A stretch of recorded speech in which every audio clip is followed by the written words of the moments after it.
Are you planning to extend those subsidies? I'd rather not. Somebody said I want to extend them for 2 years. I don't want to extend them for 2 years. I'd rather not extend them at all. Will you do it? And maybe some kind of an extension may be necessary to get something else done, because the Unaffordable Care Act has been a disaster. It's a disaster. There's President Trump on Air Force One overnight, telling reporters that he'd rather not extend the Obamacare subsidies, but is prepared to do what's necessary. It comes as the White House will reportedly release a health policy framework in the coming days. Joining me now is Missouri Congressman Jason Smith. He is the chairman of the House Ways and Means Committee. Mr. Chairman, always a pleasure. Thank you so much for being here. Always great to be with you, Maria. So what would you like to see on these Obamacare subsidies, which expire at the end of the year? Do you have a sense of what to expect from the White House? Well, I think first off, the conversation should be about lowering the cost of health care for all Americans, lowering the premiums for all Americans, and creating access to health care for all Americans. Unfortunately, what the Democrats are only pushing a narrative and a discussion affects only 7% of the entire population. You're talking about 24 million people rather than 347 million people. And we need to make sure that we're addressing that. The Unaffordable Care Act, the president's exactly right. It has been a disaster. We've seen 150 hospitals close since its passage. We've seen premiums go up 80% since its passage. It's been everything but affordable. Yeah, and, you know, the White House is expected to announce this Health Care Price Cuts Act. To your point, and that would include the administration's plan for the $30 billion in those subsidies as they expire at year end. Some analysts expect it'll mean terminating the surprise premium hikes by the Affordable Care Act, eliminating the zero premium subsidies and targeting fraud.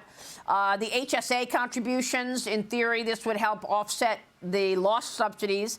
And the president is also expected to push Congress to codify the most favored nation's drug pricing in a separate bill. Would you be poised to vote for that, codifying most favored nations status so that America gets the best price across the world? Would you vote for that?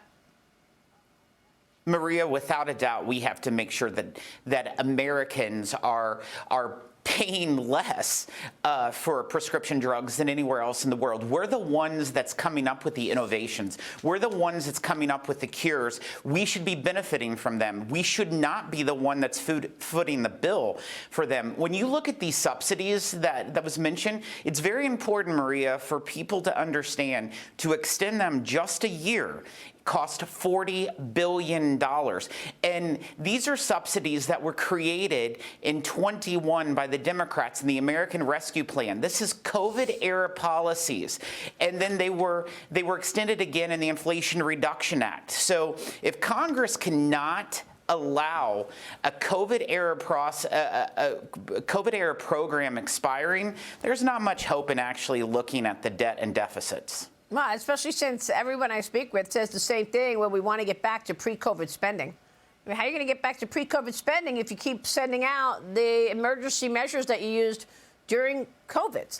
But there's a new report revealing that blue states are passing laws to deny working-class Americans the benefits of Working Families Tax Cuts Act.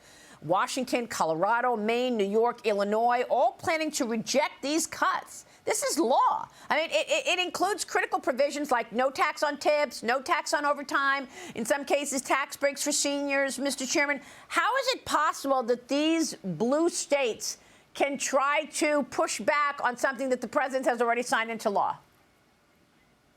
Maria, this is such a complete disaster, and it's just so telling of what the Democrat Party's focus is. Their focus is not affordability.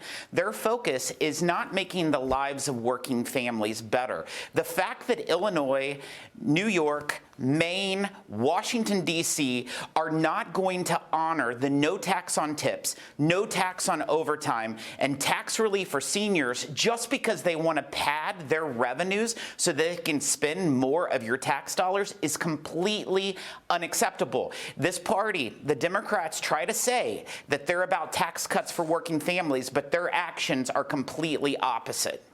Yeah, but look, you had to go along with President Biden's work. I mean, when President Biden signed all that spending into law, whether you liked it or not, you had to go along with it. I mean, how is it possible that you've got Democrats just resisting the Trump agenda? They are so angry over the big, beautiful bill having passed and gotten over the finish line, and they just don't want the Trump agenda to materialize. So I just don't understand how that's possible that they can do this.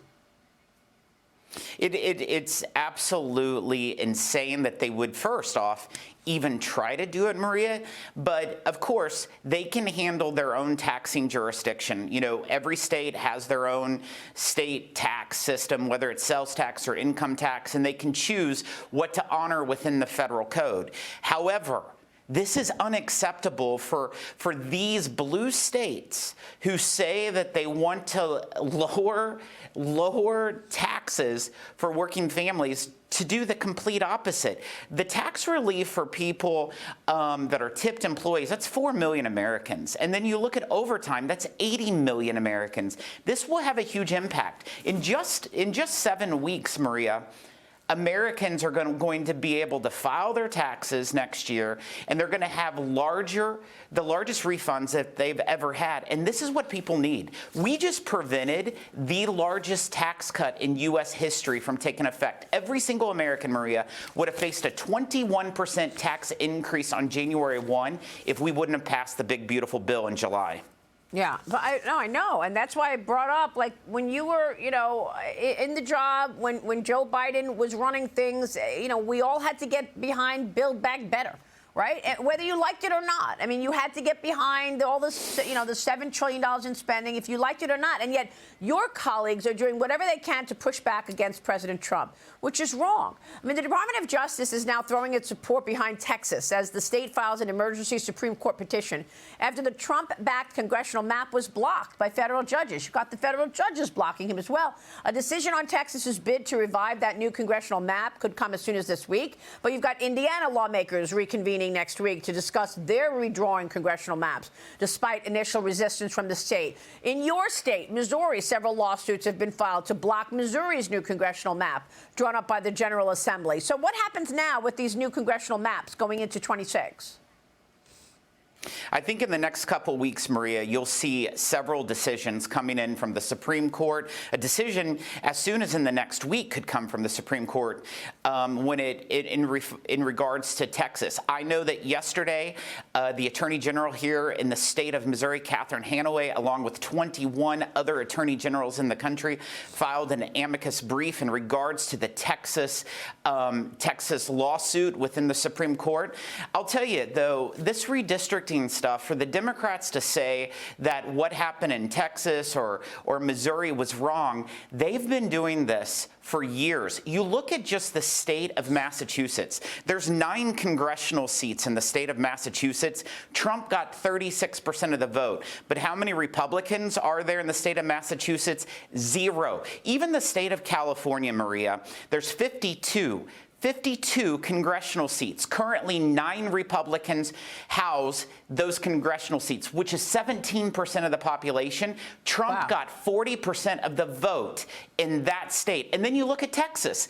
Even with the new changes in the Texas map, it goes 30-8, which still gives Texas more Democrat representation than what Republicans currently have in the state of California.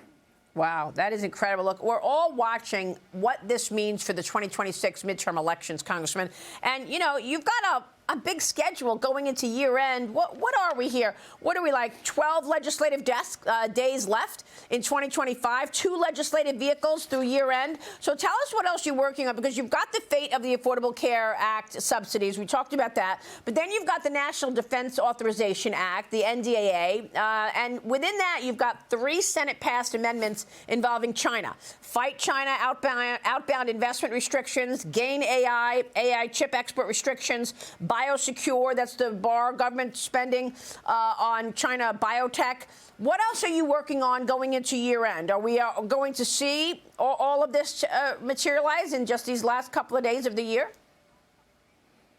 We have our work cut out for us, without a doubt. You have all the issues with health care that are being discussed and that need to be addressed. You also have all the trade policy.